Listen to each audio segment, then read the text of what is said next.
Doucement, les enfants, je ne dormais que d'un œil. Mais où sont mes lunettes? Père Castor, ouvre les yeux. Tes lunettes, je les vois. Elles sont là. Sur ton nez. Oh. Est-ce que vous m'écoutez bien? Oui. Ouais. Est-ce que vous vous êtes bien lavé les oreilles? Oui, Père Castor, elles sont toutes propres et grandes ouvertes. Alors, asseyez-vous en rond et écoutez bien l'histoire que je vais vous raconter. La chèvre et les biquets. Il était une fois une chèvre blanche et 3 biquets. Ils habitaient cette petite maison-là. Un matin, partant pour le marché, la chèvre dit: Soyez bien sages pendant que je ne serai pas là. Fermez la porte et n'ouvrez à personne. Quand je rentrerai, je dirai: ouvrez biquet et foin du loup. Et je vous montrerai patte blanche sous la porte. Vous saurez que c'est moi et vous m'ouvrirez. Oui, maman, dirent les biquets. Et la chèvre s'en alla au marché. Elle ne savait pas que justement le loup était là, caché derrière le puits. Il avait tout entendu. Quand la chèvre fut loin, il s'approcha de la porte.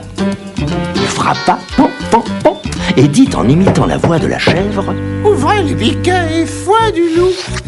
Les biquets ne reconnurent pas la voix de leur mère. Le plus grand cria très fort: Montre-nous patte blanche et nous t'ouvrirons. Le loup regarda sa grosse patte noire, fit la grimace et s'en retourna bien attrapé. Mais en chemin, il rencontre son ami le renard. Tu n'as pas l'air content, qu'est-ce que tu as? Regarde cette patte noire. Les biquets ne m'ouvriront que si je leur montre patte blanche. Que tu es bête. Va vite au moulin, tu trouveras des sacs pleins de farine. Fourre ta patte dedans, elle deviendra toute blanche. C'est une bonne idée. Il court au moulin, plonge sa patte dans la farine et revient à la maison de la chèvre. Il court le loup, en se léchant les babines. Il frappe doucement et dit en faisant sa plus petite voix: Ouvrez biquets et foin du loup. C'est toi, maman. Montre-nous ta patte blanche sous la porte. Oh, la vilaine patte noire. C'est le loup. Va-t'en, va-t'en. Cette fois, le loup se met en colère. Ah, vous ne voulez pas m'ouvrir? Eh bien, moi, je vais enfoncer la porte et je vous mangerai quand même. Il colle à grands coups dans la porte. Baum, baum, tout tremble dans la maison. Les casseroles sur les murs, les verres dans le buffet. Les biquets, eux, tremblent de peur.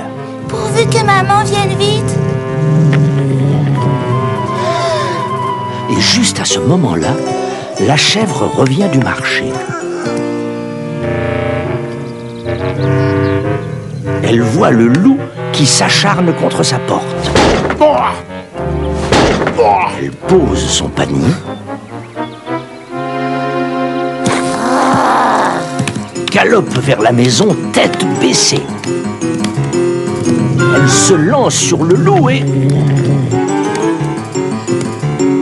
d'un grand coup de corne, elle l'envoie rouler jusque dans la rivière. Le loup se sauve dans les bois, tout mouillé.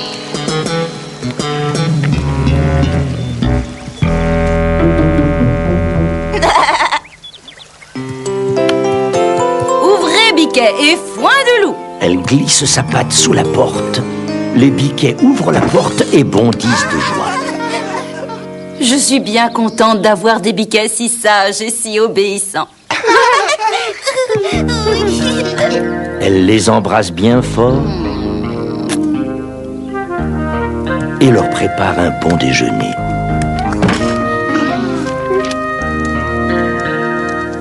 J'aime les histoires qui finissent bien. Est-ce que le loup aurait pu casser la porte? Si la chèvre était pas arrivée. Mais non, la maison de la chèvre était bien trop solide. Comme la porte de notre maison. C'est moi qui l'ai fabriquée. Quand tu étais un jeune castor?